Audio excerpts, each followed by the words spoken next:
Assalamualaikum warahmatullahi wabarakatuh. Saya Evita Santi dari PGSD 4A akan mempresentasikan artikel argumentasi saya yang berjudul Peran Masyarakat Desa Jawinangun dalam Pengelolaan Lingkungan Hidup.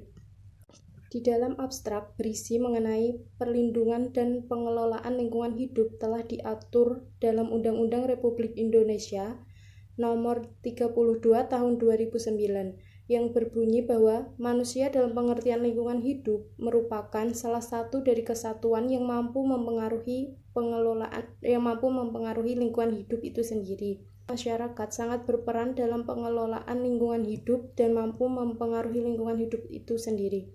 Dalam menjalankan perannya, manusia memiliki hak dan kewajiban.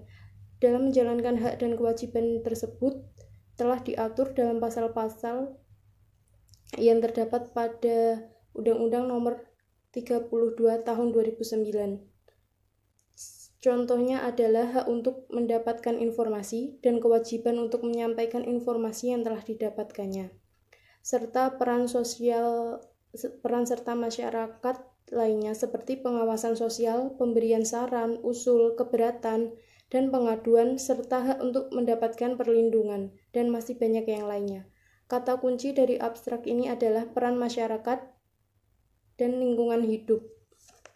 Pendahuluan. Undang-Undang Nomor 32 Tahun 2009 tentang Perlindungan dan Pengelolaan Lingkungan Hidup, Pasal 20 ayat 3 menyatakan bahwa setiap orang diperbolehkan membuang limbah ke media lingkungan hidup dengan persyaratan A. Memenuhi baku mutu lingkungan hidup, B. Mendapat izin dari menteri, gubernur, atau bupati sesuai dengan kewenangannya. Dalam pasal 67, setiap orang berkewajiban memelihara kelestarian fungsi lingkungan hidup, serta mengendalikan pencemaran dan kerusakan lingkungan hidup. Sudah menjadi kewajiban kita untuk menjaga dengan baik karunia yang tak ternilai harganya dari Tuhan berupa alam dan keanekaragaman hayatinya. Jadi kita harus menjaga kelestarian alam ini, menjaga baku mutu air limbah, dan menjaga ekosistem yang sudah ada di dalamnya. Pertimbangan dari poin A ini adalah Undang-Undang Nomor 7 Tahun 2004 tentang sumber daya air, bahwa sumber daya air merupakan karunia Tuhan Yang Maha Esa yang memberikan manfaat untuk kesejahteraan bagi seluruh rakyat Indonesia. Dalam segala bidang, pertimbangan huruf C bahwa pengelolaan sumber daya air perlu diarahkan untuk mewujudkan sinergi dan keterpaduan yang harmonis antar wilayah, antar sektor, dan antar generasi. Menurut Studi Fahmi tahun 2011 mengenai pengaturan permasalahan lingkungan hidup di Indonesia mengalami beberapa lompatan besar sejak diundangkannya Undang-Undang Nomor 4 Tahun 1982 tentang ketentuan-ketentuan pokok pengelolaan lingkungan hidup, kemudian digantikan dengan Undang-Undang Nomor 23 Tahun 1997 tentang pengelolaan lingkungan hidup, dan yang terakhir digantikan dengan diberlakukannya Undang-Undang Nomor 32 Tahun 2009 tentang Perlindungan dan Pengelolaan Lingkungan Hidup. Salah satu yang menjadi perhatian dalam ketiga undang-undang ini adalah makin kuatnya peran negara dalam rangka menyediakan lingkungan hidup yang baik dan sehat sebagai sarana rakyat Indonesia berkehidupan. Undang-Undang Dasar Negara Republik Indonesia tahun 1945 telah menyatakan bahwa lingkungan hidup yang baik dan sehat merupakan hak asasi dan hak konstitusional bagi setiap warga negara Indonesia. Ashabul pada tahun 2015 berpendapat bahwa persoalan pengelolaan lingkungan hidup dalam hal ini adalah hak dan kewajiban, bukan semata-mata menjadi tanggung jawab pemerintah. Keterlibatan atau peran serta pihak swasta dan masyarakat juga sangat penting artinya dalam melaksanakan kebijaksanaan pengelolaan lingkungan hidup. Sebab setiap orang dalam hal ini memiliki hak dan kewajiban yang sudah diatur dalam undang-undang. Berbagai instrumen peraturannya memberikan jaminan terhadap hak dan kewajiban untuk turut berperan serta dalam pengelolaan lingkungan hidup tersebut.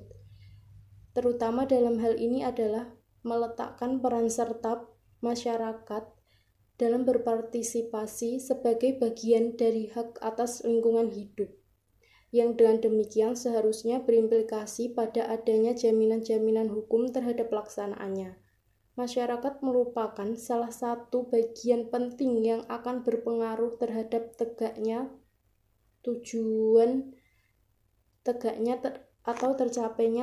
nasional. Oleh karena itu, dalam diri masyarakat harus tumbuh suatu kesadaran akan keberadaannya sehingga timbul keinginan untuk turut serta bersama pemerintah dalam membangun negara. Salah satu upaya yang dapat dilakukan oleh seorang warga atau masyarakat adalah dengan berpartisipasi secara aktif dalam berbagai kegiatan pembangunan di wilayahnya. Undang-Undang Perlindungan dan Pengelolaan Lingkungan Hidup Pasal 90 Ayat 1 menyatakan bahwa instansi pemerintah dan pemerintah daerah yang bertanggung jawab di bidang lingkungan hidup berwenang mengajukan gugatan, ganti rugi dan tindakan tertentu terhadap usaha atau kegiatan yang menyebabkan pencemaran atau kerusakan lingkungan hidup yang mengakibatkan kerugian pada lingkungan hidup. Di dalam pembahasan ini kita akan membahas mengenai pengelolaan lingkungan hidup di Desa Harjowinangun. Desa Harjowinangun adalah salah satu desa yang terletak di Kabupaten Demak. Pengelolaan lingkungan hidup di Desa Harjowinangun terdapat pada program-program kerja sebagai berikut. Yang pertama adalah pembangunan, pengembangan dan pengelolaan sarana dan prasarana. Pembangunan sarana dan prasarana seperti pembangunan jalan desa, saluran irigasi, dan pembangunan lainnya. Prioritas pembangunan ini disesuaikan dengan kondisi yang ada. Salah satunya adalah program perbaikan jalan yang ada di perbatasan desa yang sudah rusak parah, tetapi selalu menjadi jalan yang ramai selalu dilalui oleh masyarakat setempat. Perbaikan belum terselesaikan dengan sempurna. Pada tahun 2015, jalan tersebut diperbaiki, tetapi hanya 30% saja, dan sampai sekarang jalan tersebut masih rusak parah dan belum diperbaiki kembali.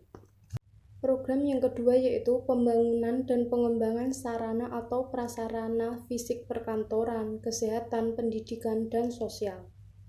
Salah satu sarana perkantoran di desa adalah balai desa yang digunakan sebagai kantor oleh para pejabat desa, mulai dari wakil kepala desa, dan perangkat desa lainnya.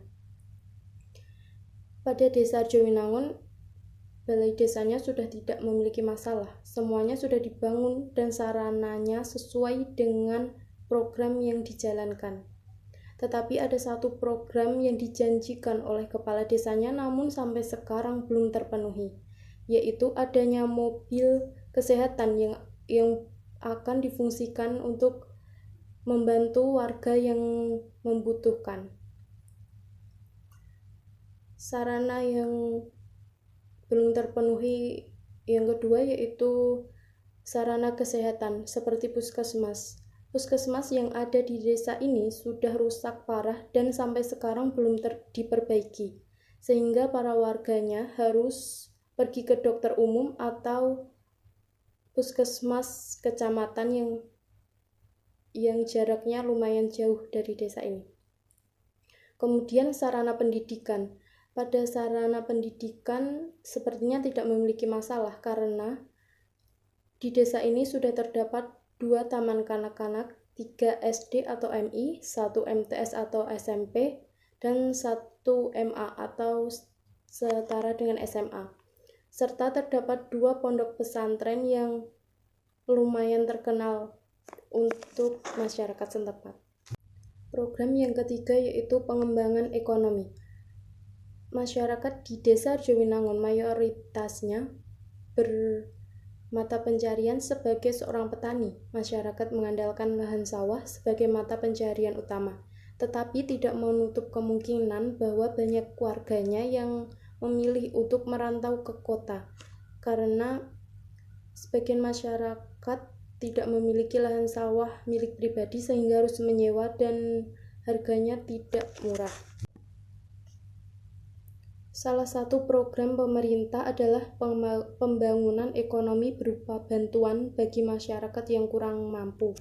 Sesuai Peraturan Menteri Sosial Nomor 1 Tahun 2018 tentang Program Keluarga Harapan.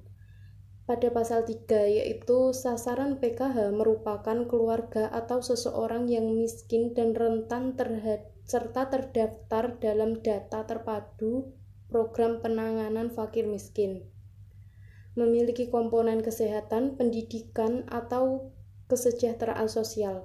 Akan tetapi program ini salah sasaran. Banyak masyarakat yang sudah mampu tetapi tidak dicabut penerimaan program bantuan ini. Menurut salah seorang warga di desa ini, sasaran PKH seharusnya ada pembaharuan setidaknya 3 tahun sekali, supaya tidak adanya keluarga yang dulunya kurang mampu, namun sekarang sudah mampu tetapi masih mendapatkan bantuan tersebut. Kesimpulannya adalah, pada Undang-Undang Nomor 32 Tahun 2009 tentang Perlindungan dan Pengelolaan Lingkungan Hidup telah mengatur berbagai program pengelolaan lingkungan hidup di masyarakat. Masyarakat berperan penting dalam menjalankan pengelolaan lingkungan hidup ini. Untuk itu, kesadaran masyarakat adalah keutamaan dalam pengembangan lingkungan hidup itu sendiri. Ucapan terima kasih saya sampaikan kepada Bapak Muhammad Afandi, SPD MPD, sebagai dosen pengampu mata kuliah Pendidikan Kewarganegaraan yang telah membimbing dalam pembuatan artikel ini. Artikel ini diajukan sebagai tugas mata kuliah Pendidikan Kewarganegaraan pada program studi Pendidikan Guru Sekolah Dasar, Fakultas Keguruan dan Ilmu Pendidikan, Universitas Islam Sultan Agung. Sekian presentasi dari saya, kurang lebihnya mohon maaf. Terima kasih. Wassalamualaikum warahmatullahi wabarakatuh.